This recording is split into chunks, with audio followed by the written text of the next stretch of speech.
Good evening. Sydney has been hit by a storm so intense it's been dubbed a once-in-a-century weather event. The rain was torrential, dumping more than 120 millimetres in the city alone. With the downpour came the danger. A teenage boy killed in a crash and 2 police officers injured by a falling tree.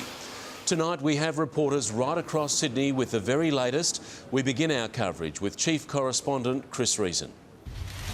Sydney is a city used to commuter nightmares, but this was next level. A metropolitan megastorm, dumping rainfall totals that washed away records. More rain in one day than the entire November average, and that was by 9 a.m. An intense low-pressure system that brought down more than rain. We've just noticed the power line has come down with the tree here. It rolled in around 5:30 this morning, a dawn more like dusk, getting darker and louder. Flash flooding, high winds, bedlam was predicted and delivered.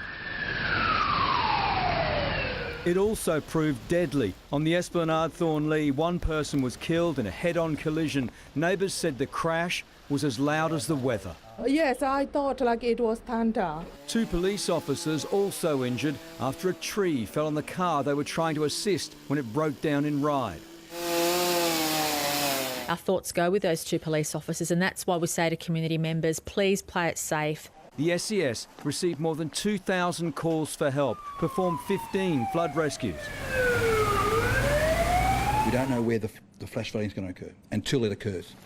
The North Shore pummeled. Flash suburbs like Mossman, the scene of flash flooding.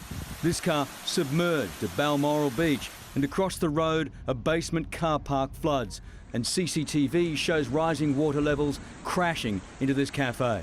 While on Pittwater Road, Brookvale, traffic flow took on a whole new meaning. It caused breakdown after breakdown, and traffic chaos soon followed. Even police vehicles weren't immune. Some left to help themselves, disposing of water with a disposable cup. By the time I got out of the car, it's like a submarine. The police had begged with drivers to avoid flooded roads. We're out there doing our best for you, so we need you to do your best for us. Don't drive through floodwaters. I repeat, don't drive through floodwaters. So many refused to listen. They say don't drive through flooded waters, and these idiots are doing that. Rail networks hit too at Lewisham, conditions that had commuters climbing the walls or waiting to get to their trains. There were suspensions on the T3 line and light rail too. This is not good. This is where I usually walk. The Bureau confirmed it was the wettest November day since 1984. Mossman and Chatswood were inundated, the city drenched, 124 mils, 114 in the Inner West and Hills District, Penrith 121. Sydney's monthly average is 84 millimetres. As the storm struck again late afternoon, a cruise home for some, not what they'd wanted. Let's go to Chris Reason at Observatory Hill now. Chris, you've got some sad new details about this deadly storm.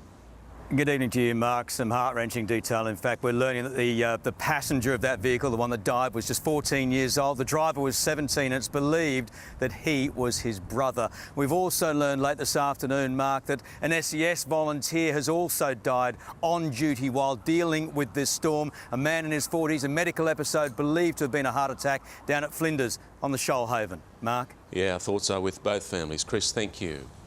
As we have reported, the SES has taken thousands of calls for help, mostly for fallen trees and leaking roofs. Among the worst hit suburbs were Macquarie Park, Concord and Pymble, but it was flooded roads that affected the greatest number of people. The downpour hit Sydney right where it hurts in the morning peak. Conditions tough at the best of times. Today, treacherous. Parramatta Road closed by flooding, Anzac Bridge choked, the rain blinding. This was Silverwater Road at Ermington. Northbound traffic reduced to 1 lane by a lake. Those flashing lights mean 40 kilometres an hour maximum. Cars lucky to do half that. Where these plumbers were going, anyone's guess. It looked urgent. Possibly to fix a leaking roof like this at Annandale, among many. South of the river at Silverwater, cars risking soggy carpets even if they got through. This man was among those who did not make it. The water got deeper and deeper because of the flash flood, and it just stalled. Council workers did their best to open blocked drains, but the task was overwhelming. The most challenging part of this weather event for emergency services is not just the initial deluge which led to this flood on Silverwater Road, but it's the relentless nature of it. It just keeps coming. It means that the water here, which has been like this for a couple of hours, is simply not dissipating. Police too were exasperated. We've already seen some idiotic driving today. Not just cars pushing through unknown floodwaters, but speeding. Off the road, on the water, wasn't much better. The Parramatta Weir overflowed, the wharf was closed, ferries cancelled between Parramatta and Olympic Park. I have been living here for 2 years now, and this is the first time I'm seeing the water crossing the bridge like this. All other ferries were running, but delayed. This is the quaintly named Cup and Saucer Creek at Canterbury. Today, the cup runneth over.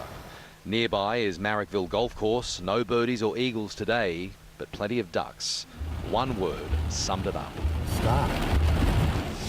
Let's go to Robert Ovadia now at Parramatta. Rob, are the river ferries back on the job tonight?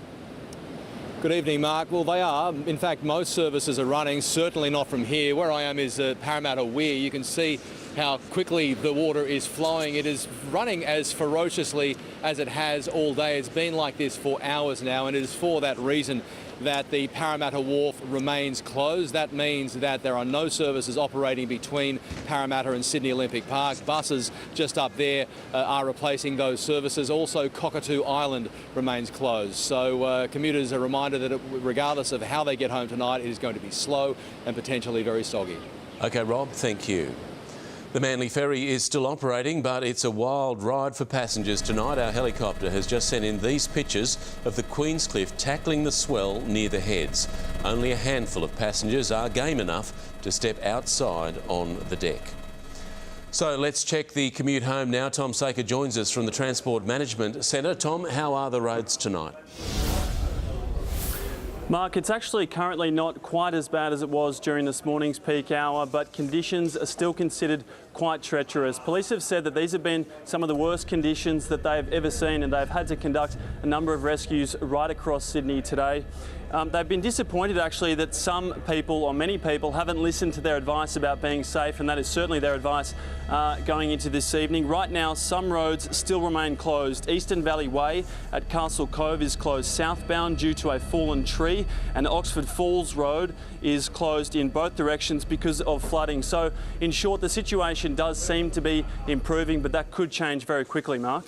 And Tom, is it any better travelling by train this evening? Not really, Mark. There are still some major delays. No one is going to get home quickly tonight right across the transport network.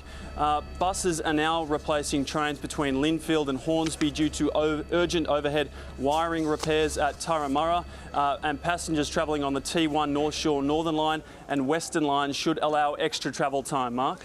OK, patience required this evening. Tom Saker at the Transport Management Centre. Welcome back. Sydney has been hit by rain dubbed a once-in-a-century event. More than 120 millimetres fell in the city and more in Mossman, and the weather has proved deadly.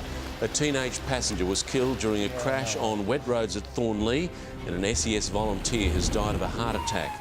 A number of people have been rescued from flooded cars with homes damaged and train lines knocked